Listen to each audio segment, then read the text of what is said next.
Hi, welcome to Everwood Box Guitar Tuition. So my classic album inspection today is Dokken's sophomore album, Tooth and Nail, released September 14th, 1984. It's 40 years old today. So I'll just give you my little personal story. This has a real strong connection with me.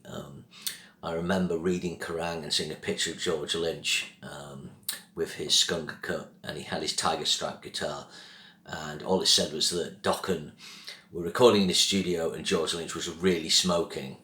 So as someone like, as a fledgling guitarist, there was something about the fact that Lynch had a tiger stripe guitar, looked cool with his skunk cut and was said to be really smoking, just made me think, oh, this guy sounds like he might be a great player. He certainly looks the part. So into 1985, obviously this is quite well after the album came out, my brother went to Ear Records in Lancaster, which I've mentioned many times before, and he got this in the sale for £2.99. So I'd kind of got back into metal really full on about March, April 85, so I was guessing this would be the summer, could be June, July. I'd heard Alone Again on the Friday Rock Show at some point. I like the sound of that. So we put the record on, and it had Without Warning, which was a nice little intro. Then it went into Tooth and Nail. I must confess, when the track first came out, I wasn't, kind of, all right, up-tempo.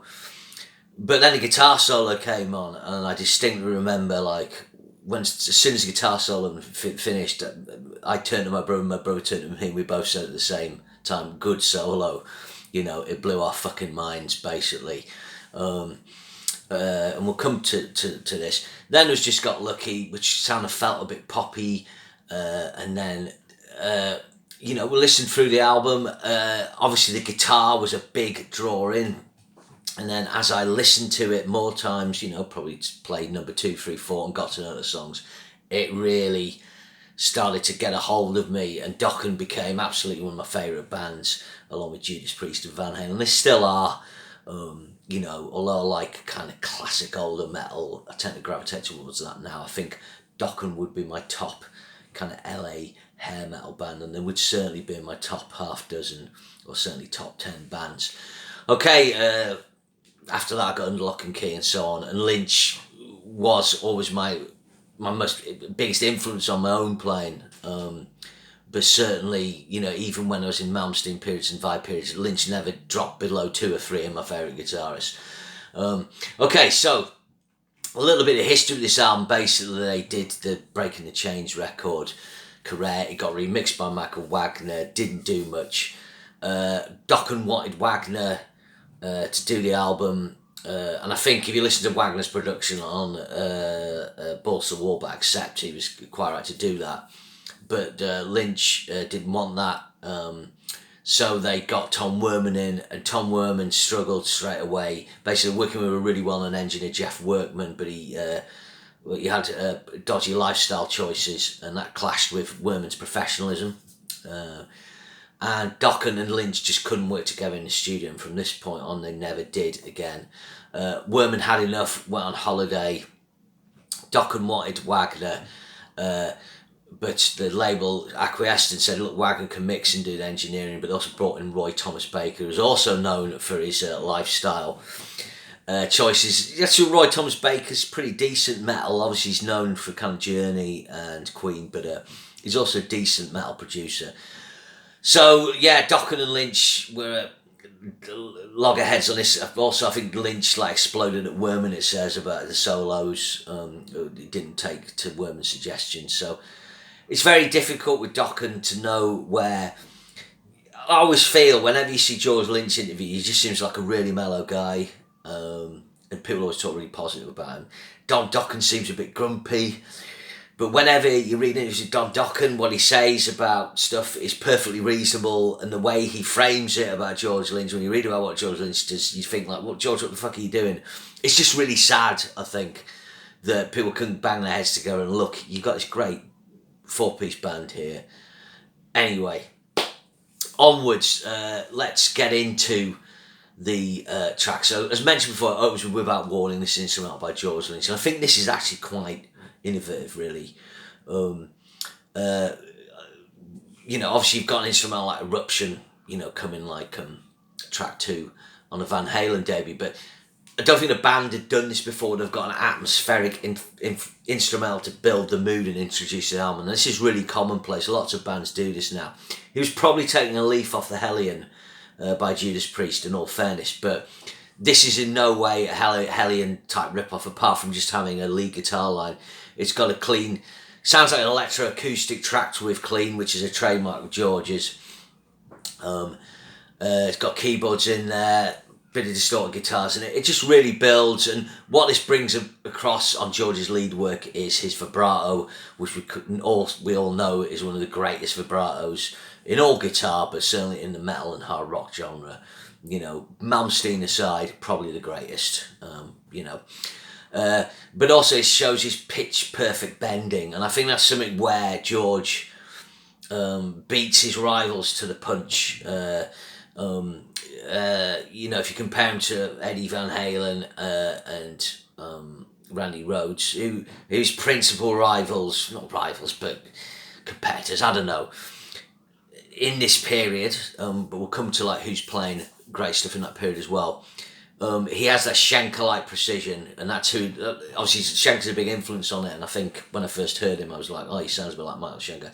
But Schenker has those pitch perfect bends. I think Schenker's done 2 bad bends, off bends in his whole career. Lynch is the same, when Lynch does over bends he means to as well. So that's that quality that comes through. Really good track, and then you go into the title track, Tooth and Nail. I think with this, it says Mick Brown, Lynch, Pilson, so maybe Pilson's done the lyrics, I'm not sure. This is a great up-tempo track. Now, really catchy, and it shows Dokken a kind of metal, it's a double kick drum, maybe not double kick drum, but it's high tempo, pretty heavy. George's solo's awesome. Apparently he went, kind of off it because he felt like he was doing the two-handed tapping thing. But I think what's important for me is he differentiates himself from Van Halen and Randy Rhoads. And you can see how those 2 players have influenced him. He's doing arpeggios like Van Halen, but he's doing the kind of flying high again thing where he kind of double taps, but he's kind of doubling again, really. It really is frenzied, and more of the motion's coming from his fretting hand. And then he copies the kind of gothic. On Flying High Again, you've got that weird thing when it moves, if you play it, you move down a string but up a fret to do the Flying High Again tapping.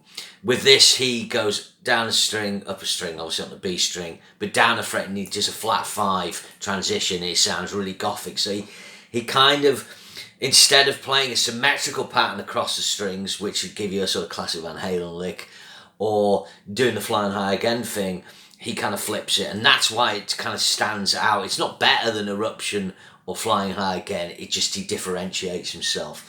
Then he goes to this amazing melodic pick, and then this amazing open string sort of classical pull-off thing, and then the tremolo picking thing again at the end, which is another nod to Van Halen and Eruption. It's an amazing solo, and it announces his arrival as one of the guitar greats, I think. Although his playing's not the best playing on this album, he gets better, In 1984, just quickly, you've got obviously Halen's established. Randy Rhoads comes in and challenges that with something different. In Britain, you got John Sykes. 83, you get Dio and Jakey Lee. But George Lynch has already put a little marker out there with the Breaking the Chains album, the original one, and the remix, and he's firmly established on the LA scene as a hot gunslinger. Obviously in 1984, Ronda Martini makes his mark as well with a superb Out of the Cellar. Ronnie Tekro, TNT, Nights in New Thunder, Kira Takasaki with Disillusioned by Loudness. There's stuff about, and of course Malmsteen has already shooken things up. But I think for that LA metal sound, George is one of the boys. Next you got Just Got Lucky, another Lynch Pilson composition, another Dokken classic. George is a great sort of, that great modulation and that sus4 arpeggio, lovely vibrato, great vocals by Don. I think on this album Don sounds fantastic. Later on he's kind of forced to try and sing higher, and I think that'll create complications later on because he can't do it, as a lot of singers would struggle. Try singing Unchained the Night, But on this, he's staying out of those really high notes, but he does a few metal screams. It works really well. There's a little bit of aggression there with nice smoothness. I just think Don's got a great voice. He's got a great melodic voice. Brilliant track. Then you've probably got the first deep cut. This is a track that's just forgotten about. I fucking love this track. This is Heartless Heart. And usually this doesn't have a solo. Typical metal song, you know, complaining about it's always a woman's fault, isn't it, in metal? Great riff. I think you can hear on this as well the kind of chainsaw metalness of the guitar sound. It's quite sludgy. It's kind of quite like the Icon debut, a Wasp sound. And although I'd prefer a bit more clarity, it does give it that metalness. It doesn't have that tightness of unlock and key. But there's a big boom on the drums, quite thuddy, quite a fat bottom end. You know, this is a melodic hard rock album with heavy metal elements. And then side 1 finishes with Don't Close Your Eyes. This is a classic rolling F-sharp riff. And that flat 5 slide out of Smoke on the Water. Dokken, Lynch and Peelson write this. George's solo on this is good. Not one of his best, but it's pretty cool. But I love this track. It's got a really good cool drum beat. Then it's got a really catchy chorus, and the best thing about it though is the end. It goes back into the F-sharp riff, and then Don does that classic metal thing where he sings the title of the song and does the last bit of a metal scream. And if you're aware of musical keys, the key of F-sharp minor or the root note of F-sharp is a great pitch for fucking mighty metal screams. So sometimes I actually just play the metal, the Don't Close Your Eyes at the end of this track. So that's side 1, just really strong, not a weak track, superb. Side 2 opens with another Dokken classic, When Heaven Comes Down Again. This is really heavy. Lynch is playing his classic flat 5 tritone from the 5th, to the flat 5. Alice Sabbath, Brown, Lynch, Peelson write this. Great solo on this by Lynch. He kind of does all these liquid phrasing, brings out the flat 5 of the blues scale, kind of a la Gary Moore. Cool harmonic, cool pre-solo bit as well, which sounds really heavy and gothic. Done some great vocals, quite cool lyrics on this, and he, you know, does some cool metal screams. Then another Dokken classic, they always play live, Into the Fire. Again, this is a really melodic hard rock track with a ballad-like verse. Again, Lynch sort of tracking his acoustic and cleans on this.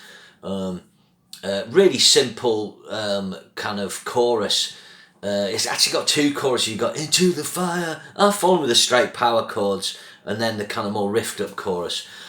George's solo on this is probably, I would say it's his second greatest solo on this album after Tooth and Nail. So what he does on this, really melodic, pitch perfect bends. Again, his high E bend on this is glorious. But he does the Spanish Fly Run, which you know the instrumental by Van Halen, where Van Halen plays a group of 3 on the B, then the high E string. There's a 16-note triplets. But what Van Halen does, he actually plays, to make it easy, he actually plays a Dorian shape, which is 5, 7, 8, and then he does that on the high E. Then he plays 7, 8, 10, 7, 8, 10. Then he goes into the natural minor position, and so on. But by playing that symmetrical pattern, it just makes it easier. But I think on this, George actually plays the harder pattern, which is 5, 6, 8, 5, 7, 8, then 6, 8, 10, 7, 8, 10. More harder to navigate, so he actually stays diatonically in key, and obviously he carries on the run as well. And this actually recalls his solo spot from The Paris is Burning as well, where he goes over that run. Obviously, I know I've gone into waffly guitar spit there. Obviously, guitarists would know what I'm talking about. Sorry if you don't play guitar. I apologise. Great outro solo on this as well. And that's something that George will make as a trademark, particularly on the Back for the Attack album. Then you've got the other deep cut on the album, Bullets to Spare. This is probably the weakest track on the album, but I still really like it. I probably, when I was young, was probably like, oh, Bullets to Spare. Perfectly catchy, got a cool Mixolydian solo. Catchy bridge. I mean, Dokken know how to build a verse, construct a good bridge, and spin it into a catchy chorus. They know how to write, they know how to do simple structures. And this album, every track is basically over 3.5 minutes, but not more. The longest track's 4 minutes 43, apart from Without Warning. You know, it's 38 minutes long. It's just to the point. Then you got Alone Again. This is that classic power ballad. Really good, lovely, epic melodic solo for George. I think this is one of the first solos I tried to learn. Really good vocal from Don on this. You know, again, because of the production look great in the song, but because it's got that heaviness on the guitars, it really is a metal power ballad. You know, even though the lyrics are kind of soft, it's got that heaviness of Beyond the Realms of Death or something. And then it finishes with a really corking finishing track, and I do think Dokken often put good finishes on. This is Turn on the Action.